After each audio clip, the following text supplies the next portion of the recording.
So I decided to crack and get a mechanical keyboard. I've actually been using an Apple keyboard on my Windows PC for, I don't know, maybe a year now.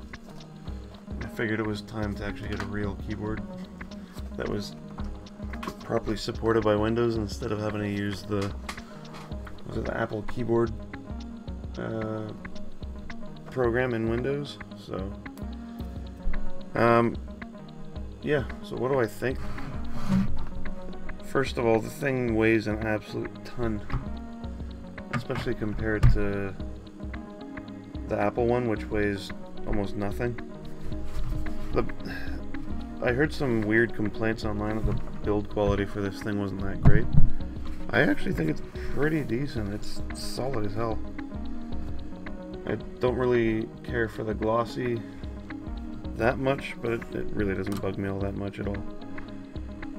So obviously the main difference with mechanical keyboards over chiclet style, or the old standard ones I guess you could call them, is the feedback on the actual keys. And I'm not used to it yet, but it does feel pretty cool. It's I wouldn't say it's like the super old IBM clone type keyboards, but it feels pretty cool. You can probably hear the clacky sound. But since this is, I think this is the cherry, I want to say cherry brown, which is the little slightly quieter than the cherry blue, or yeah, cherry blue switches. I'm already used to this thing, which is saying something. I really like the volume slider.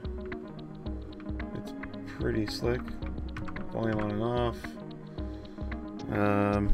But here's the coolest thing. Now, obviously, there's a lot of these keyboards that have backlights, but this one actually has two zones, in case you haven't seen this. So you can, it starts off with the brightest and you go down, off, but you can actually have separate zones. So obviously these are the most widely used keys. It is a gaming keyboard after all, so I typically just have both on because I don't really, I use my computer for a lot more than just games. But yeah, so that's that.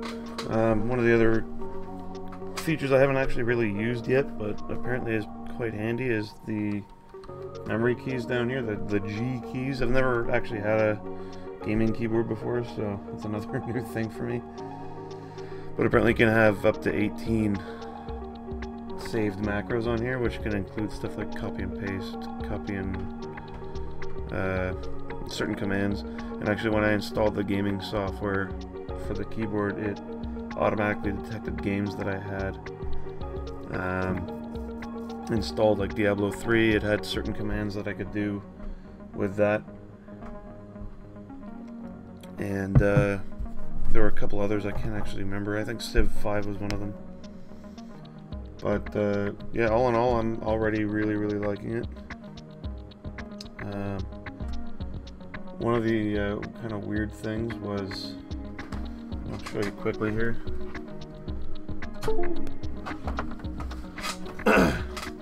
Two USB cables for some reason. I'm assuming that's for the backlight is one of them, and then the other is just for the keyboard itself. But it also has, as you can kind of see here, I have a phone charge cable plugged in to the actual keyboard, which, I don't know, I think it's kind of actually handy. So some people might not care, but I do. One of the other neat little things that you can do is remove the keys quite easily. Not so easily that they actually just pop off, but you really have to kind of pinch them. But you can actually take them off, and you can kind of see. You can kind of see they're pretty basic. And I know some people get really into this stuff and like replace the keys with their own kind of designs or whatever. I'm not really interested in doing that, but I've seen people do it. Yeah, just something to keep in mind. Doesn't exactly clash well with my white Corsair mouse, but whatever. Doesn't matter. So, yeah, all in all, I think it's pretty decent. Packaging's nice, I guess. Doesn't really matter to me. So yeah, I haven't actually used one of the Razer Chroma keyboards, or the Corsair one. I haven't actually used either of those, but from all the reviews I've read online of this Logitech, the G710 Plus is pretty decent. So yeah, cheers.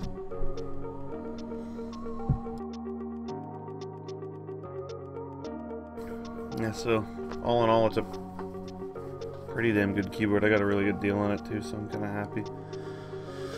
But yeah, so if you're looking for a mechanical keyboard but don't want to spend $500 or more on one, I managed to pick this up for about 95 bucks Canadian at Best Buy, so not too shabby. Yeah, so it's definitely worth looking at. Yeah, all right, see ya.